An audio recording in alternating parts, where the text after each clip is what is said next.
Esta é a atriz Viviane Munueira.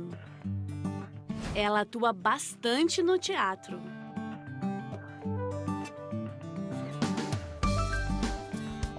Na Rede Século XXI, participou da cena da apresentação do Menino Jesus no templo. Estava pertinho de Maria na hora da profecia de Simeão. Quando a você, uma espada há de transpassar a sua alma. E aí, Vivi? Preparada para o desafio? Eu acho que eu tô com a oportunidade de fazer pro próximo o que eu gostaria que fizessem por mim. Então vamos ver o seu desafio. Vamos ver. Dar de beber a quem tem sede. Quem tem sede? Quando a gente pensa em ajudar alguém, a gente pensa assim, a gente pensa em uma pessoa distante, né? Ou um morador de rua. Mas é tão simples. É no nosso dia a dia mesmo. Por exemplo, um carteiro. Um carteiro que vai lá na sua casa te entregar, né, uma carta, tá fazendo o trabalho dele, andando no sol. O que custa oferecer um copo de água para ajudar?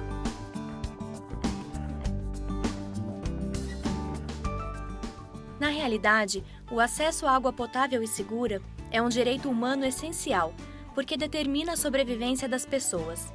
Este mundo tem uma grande dívida social para com os pobres, que não têm acesso à água potável, porque isto é negar-lhes o direito à vida, radicado na sua dignidade inalienável. Todo aquele que der, ainda que seja apenas um copo de água fresca, a um desses pequeninos, porque é meu discípulo, não perderá a sua recompensa. Dar de beber a quem tem sede. Essa é uma obra da misericórdia e o meu desafio. Mas como saber se estamos praticando concretamente essa obra? Quem vai nos responder é o Sr. Edson Carlos, presidente executivo do Instituto Trata Brasil. E aí, Sr. Edson, como fazer? É um grande desafio no Brasil. Infelizmente, em pleno século XXI, ainda temos que levar água boa para beber para mais de 30 milhões de brasileiros. Mais da metade da população tem, né? O que mais avançou no Brasil em saneamento básico foi o acesso à água. A gente já tem, a maior parte das pessoas tem acesso, mas muita gente ainda não tem. Pesquisas revelam que mais de 35 milhões de brasileiros não têm acesso à água tratada e metade do país ainda não tem coleta de esgoto. E foi pensando nessas pessoas que nasceu o Instituto Trata Brasil. Um grupo de empresas se reuniu em 2007 com essa vontade de transformar o país, uma vez que essa é uma carência que afeta todo mundo, afeta as pessoas, principalmente os mais pobres, né? Então, o Trata Brasil é um movimento em prol da água e do saneamento básico para todos, que foi formado em 2007 e a gente luta até hoje para que esse direito básico chegue a todas as pessoas. O Instituto realiza projetos e movimentos em todo o Brasil, com o objetivo de que as pessoas conheçam o problema e cobrem ações das autoridades. Saneamento básico, a água boa para beber, o esgoto coletado e tratado, são direitos universais. Em qualquer lugar do mundo, as autoridades têm que fornecer esses serviços, porque quando você tem esses serviços bem resolvidos na sua cidade, no seu bairro, a qualidade de vida é bem melhor. O Instituto Trata Brasil, ele tem empresas parceiras, né? Como isso funciona? Então, o Trata Brasil funciona em rede, porque nós não temos como atuar no Brasil inteiro, nós somos poucas pessoas, então a gente atua em rede. Então nós temos desde empresas que apoiam o Trata Brasil, mas também temos muitas parcerias institucionais, então parceria com a Unicef, parceria com a USP, parceria com entidades acadêmicas, parceria com órgãos ligados à infância. A Pastoral da Criança também acredita nesta causa e ajuda a população a se conscientizar sobre o uso da água sem desperdício. Sou amigo da água, eu tenho uma família, eu visito semanalmente e nessas visitas eu faço a leitura do HD, do hidrômetro, né? Para ver o quanto eles estão gastando, se eles estão exagerando, se tem algum problema na casa, marcar o que eles gastam de água e no final fazer um relatório e fazer uma continha lá para saber se eles estão economizando, se eles estão gastando demais.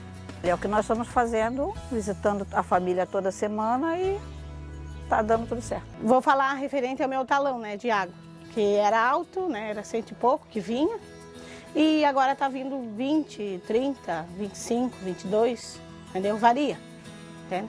Mas foi muito bom. Gostei porque diminuiu bastante a água aqui na minha casa.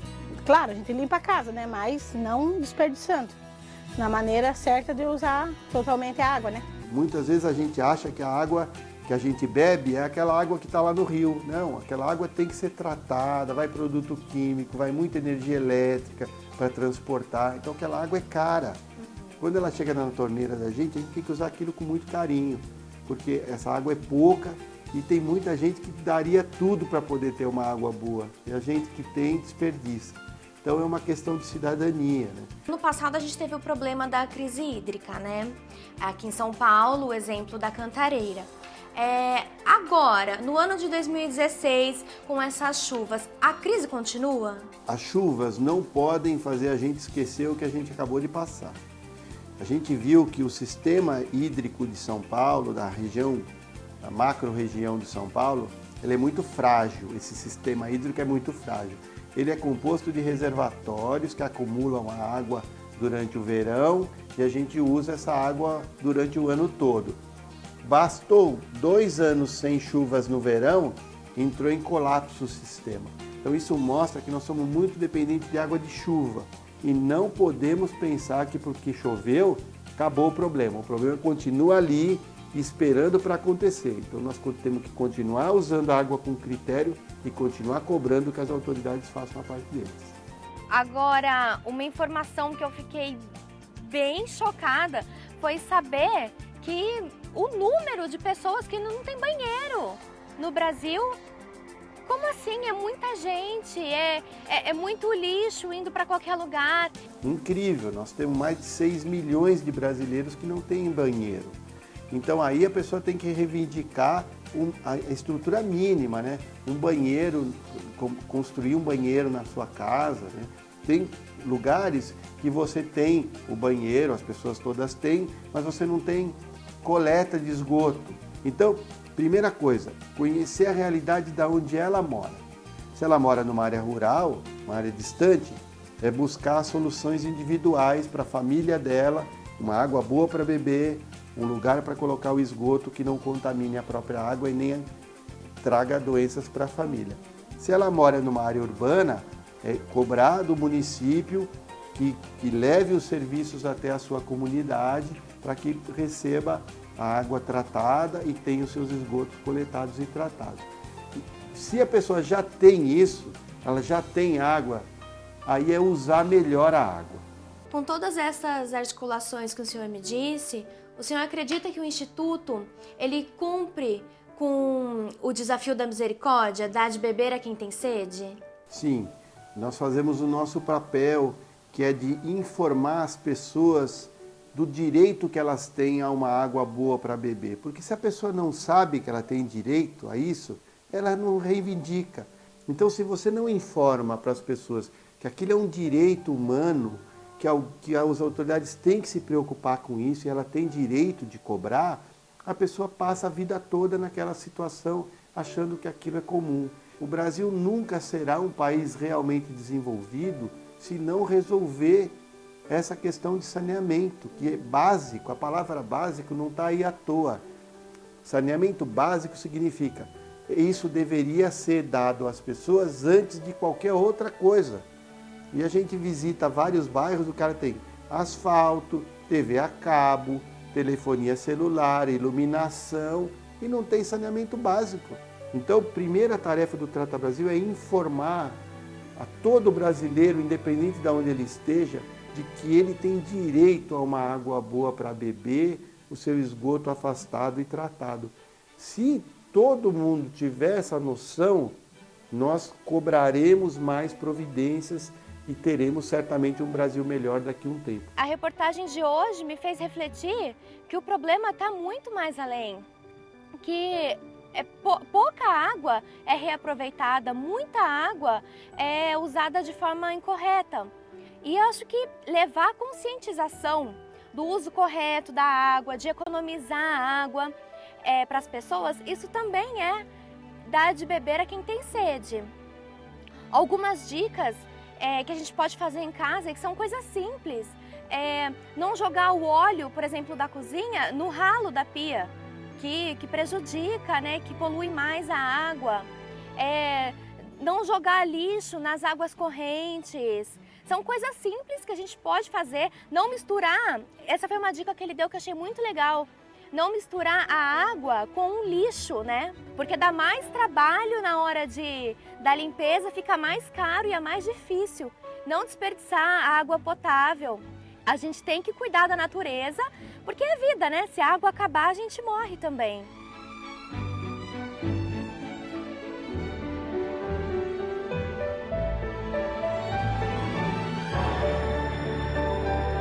Penso que a Viviane mostrou-nos que o nosso campo de ação é muito simples.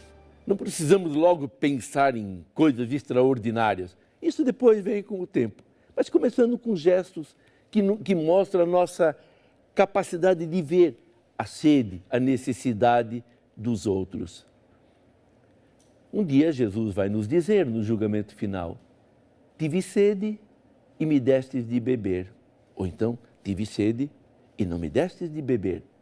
De saciar a sede de um irmãozinho é saciar a sede de Jesus Cristo, que Ele é que faz essa identificação daquele necessitado, pobre, pequeno, consigo mesmo. Mas podemos pensar também em algo muito maior. É o que o Papa Francisco tem feito. Muita gente se preocupa e se diz: mas por que o Papa está falando tanto de ecologia, do cuidado da Mãe Terra, do cuidado da água? Porque a terra é o nosso lar, que o Pai Criador preparou com muito carinho, para que nós, seus filhos, aqui vivêssemos e tirássemos das frutas, dos minérios, da água, tudo aquilo que é necessário para a nossa subsistência. Mas entra a ganância humana, onde cada um pensa em si e em si. Destrói-se florestas, os rios são poluídos, os mares que a gente pensava terem uma capacidade inesgotável de absorver lixo, tudo eles começam a clamar e mostrar que já não dão conta, já não refazem mais a pureza original. Então é nessa hora que o Papa vem lembrar que a Igreja tem uma obrigação de ser uma consciência no mundo, uma consciência moral, lembrar: olha, minha gente, a terra é de todos nós, temos que preservá-la, temos que cuidar dela. Então isso está bem dentro daquilo que é a palavra de Deus. Porque os filhos de Deus moram nessa terra, sofrem nessa terra, ou se alegram nesta terra. Então, tudo aquilo que for importante para a vida humana, para um ser humano, deve ser importante para a Igreja, deve ser importante para os discípulos de Jesus Cristo. Enfim, há uma porção de pequenos gestos que a gente pode fazer. Eu podia pensar: o que isso vai significar? Mas se eu fizer, se 1 milhão de pessoas fizerem, se 50 milhões de pessoas fizerem, a gente vê que as coisas vão mudando. Em outras palavras, precisamos criar uma cultura de respeito à terra e aos seus elementos, dos quais um dos mais importantes é a água. Tão importante que Jesus morreu dizendo: tenho sede. Vamos então nos unir num mutirão. Sim, primeiro atender essas necessidades básicas, o cuidado com esta irmãzinha água, o respeito a toda a criação do Senhor. E depois, sim, se pudermos, vamos pressionar autoridades, vereadores, Assembleia Estadual, Câmara Federal, para que se façam e aprovem leis que beneficiem toda a comunidade e que a água não falte, porque quando falta água é um desastre. Que o digam os nossos irmãos do Nordeste que vivem na Caatinga, naquelas regiões. É triste ver o espetáculo da falta d'água, é triste ver as pessoas andando quilômetros para buscar um balde d'água. Estive com sede e me destes de beber. Para que você ajude Jesus a saciar a sede de tantos que sentem essa sede de água física e mais ainda daquela água que é Jesus Cristo, para isso, desça sobre você, meu irmão, desça sobre você, minha irmã, a bênção de Deus Todo-Poderoso, o Pai, o Filho e o Espírito Santo. Amém. Fique na paz do Senhor Jesus.